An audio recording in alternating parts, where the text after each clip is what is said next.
This is Singapore, an island country off the tip of Malaysia, slightly smaller than New York City and home to 5.6 million people.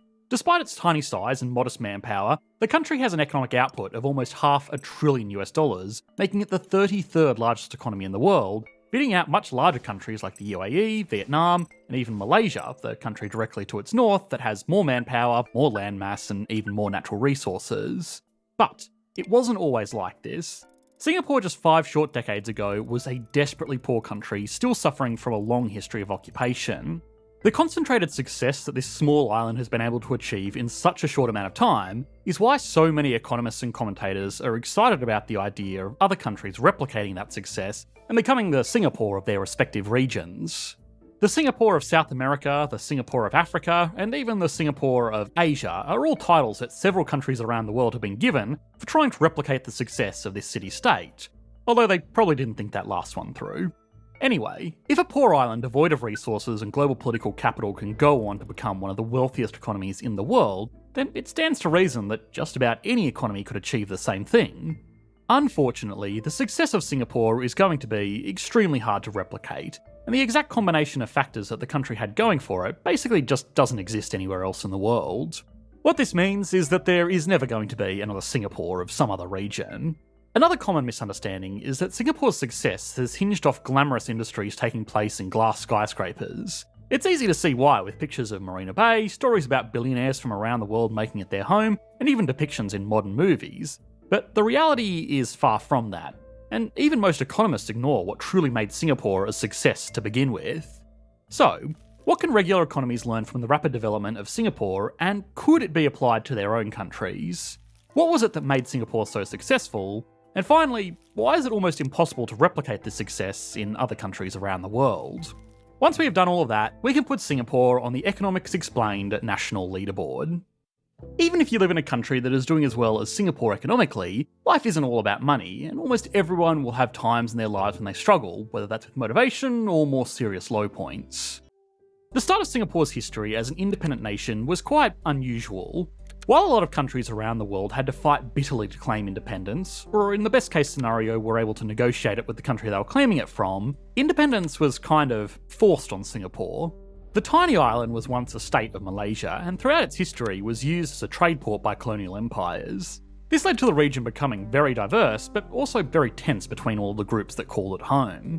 In the aftermath of the Second World War, following a bitter occupation by Japanese forces, Singapore had to be rebuilt practically from scratch. For the decades following, it was basically just a city-sized slum, with most residents living in complete poverty.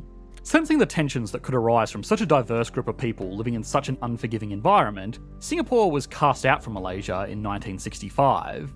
The first thing that the new country had going for it was a unique brand of benign authoritarianism. The new government knew that for the country to have any hope of fixing its issues, it would need a strong, decisive hand, and that's exactly what they got. One of the first things the government did after coming to power was to reclaim vast tracts of land from private ownership at below market rates to build affordable public housing. When people argue that their economy should be run like Singapore, they normally overlook this detail. Any policy at this scale in any advanced economy around the world today would basically be political suicide. Housing is still highly controlled in the country to this day, with a unique blend of central planning and hardcore free market mechanics. Income taxes in Singapore are famously very low. As of this year, income tax rates top out at 24%. That's only for people earning more than 1 million Singaporean dollars per year, or roughly 750,000 US dollars.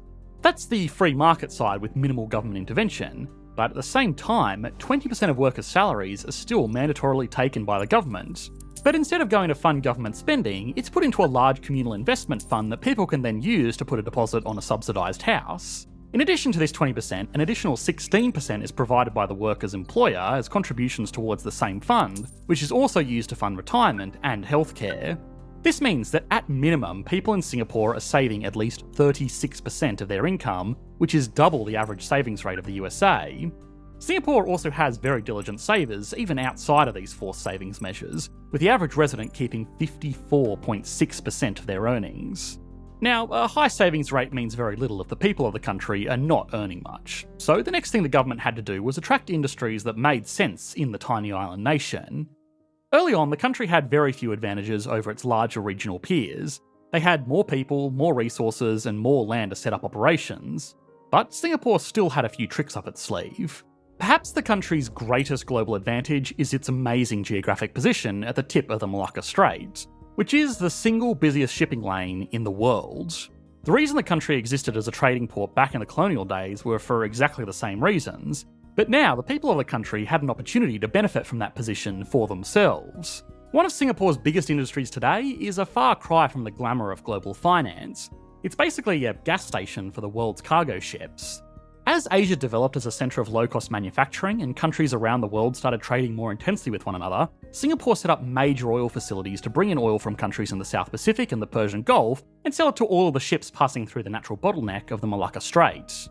Given its location, and because crude oil freighters are passing through the area anyway, it's home to the world's largest bunkering port, offering prices even lower than the Gulf states themselves. Singapore does produce some oil for itself, but it's only around 20,000 barrels per day, which is a tiny, tiny fraction of the total oil volume moved through the country. To make itself even more of a one-stop shop for shipping needs, it has developed the region's largest commodities exchange, where companies and speculators can secure prices for resources that get traded all over Asia. The government's unique blend of authority and freewheeling capitalism was again instrumental in getting this industry off the ground. The oil industry requires major capital investment to be globally competitive, but the impoverished country of Singapore in the mid-1970s would not have been able to make that investment itself. It needed to attract multinational oil companies to set up the industry for it in exchange for sharing in the profits into the future. When investing in a foreign country, especially one as new and potentially unstable as Singapore, international companies are going to want a compelling reason to be there.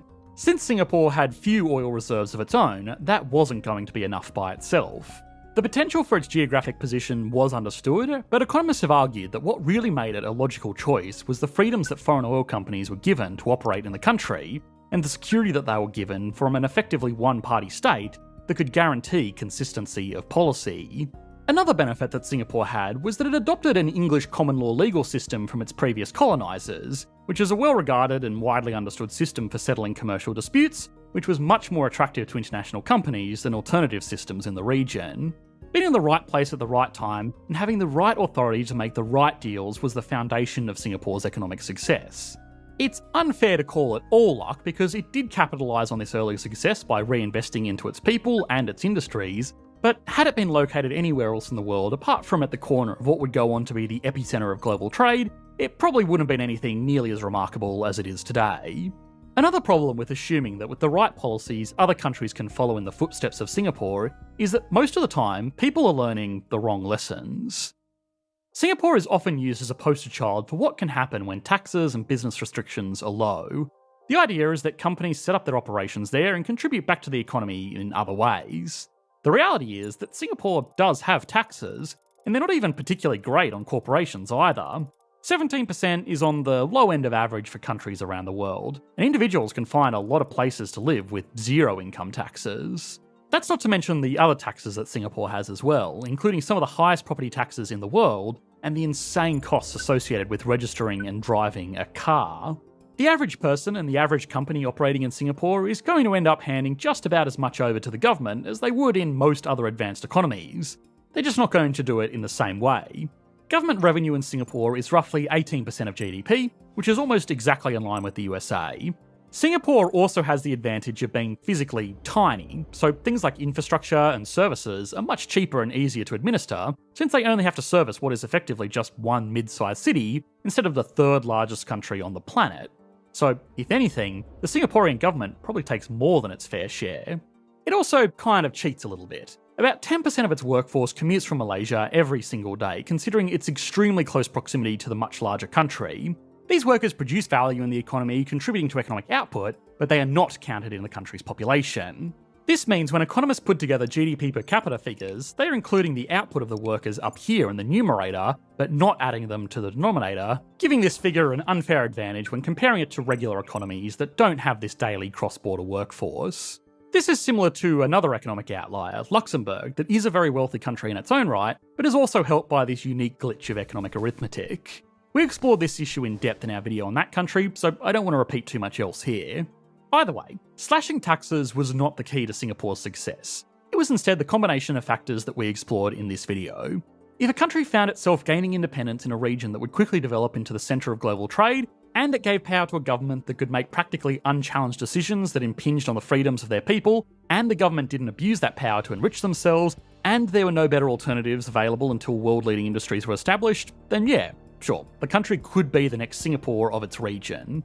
But that's a lot of ifs. And as tempting as it may be to try and become an economy as prosperous as Singapore is, there are better examples to follow which will likely yield much better results for the dozens of countries around the world now going through their own periods of rapid development.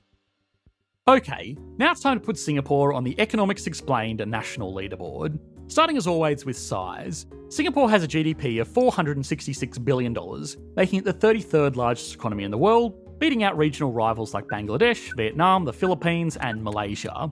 Singapore gets an 8 out of 10. That impressive GDP is spread out over a population of less than 5.5 million people, meaning the country has a GDP per capita of $73,000, putting it in line with the most productive countries on the planet, but behind the usual micronation outliers. Even still, it gets a 9 out of 10. Stability and confidence is interesting. The country is in theory a multi-party democracy, but in practice it's been ruled by a single party since its independence. For the most part, that's just because the party is very popular, and it's allowed the country to offer a degree of economic consistency that is hard to match, all while mostly avoiding the pitfalls that comes from unchallenged political power. Given its reputation as a safe haven in the region for trade and business, it gets a 9 out of 10, but misses out on a perfect score because of the complications that could eventually arise from this system of leadership. Growth has been incredibly strong. Obviously, it had to be to get from where it was 50 years ago to where it is today. But even in the last 2 decades, the economy has quadrupled in size and has only ever really been slowed down by the Asian financial crisis, the GFC, and COVID. And even then, it didn't slow down for long. The country gets a 10 out of 10. Finally, industry. The country is today home to a number of extremely valuable industries. It's one of the largest oil traders in the world, despite not having much oil of its own. It has a surprisingly robust and technical manufacturing industry, and of course, there is still its role as a global financial hub.